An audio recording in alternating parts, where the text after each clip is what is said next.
The African mind must change. We need more people like this young man here, because what is happening in Africa today is unacceptable. We can take care of ourselves.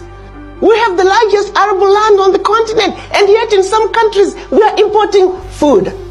I sit in some meetings, I will be very honest with you, I am embarrassed.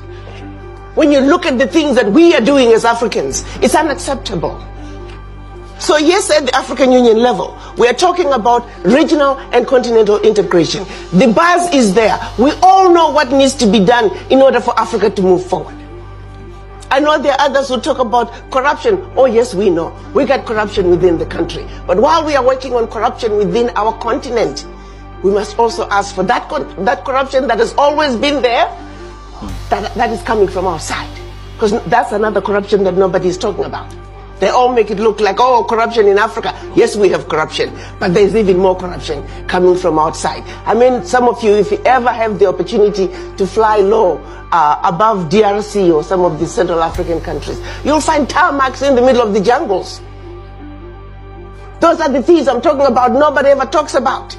Flights, 737s are flying right into the jungles of DRC, picking up the minerals and flying right out.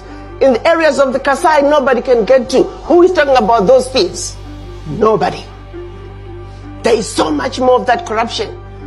I was the tourist in Kimberley, South Africa, and flights were flying in and flying out, and I thought I was at the international airport. I asked our tour guide, I said, I didn't realize Kimberley, South Africa has an international airport. She said, oh, no. These are planes coming out from outside to pick up the minerals. I'm like, what? Where are they going with the minerals? It's our London Stock Exchange. I'm like, wow. So how does South Africa, how does this all work? He said, oh, no, they get royalties. Those outsiders with ulterior motives are coming in quietly, creating conflicts. If you look like these Africans are beginning to get it together, next thing you know, there's an uprising. There's conflict here. We too, the Africans, must now wake up and smell the coffee and see what is being done to us and stop it in its tracks. Voice of Africa.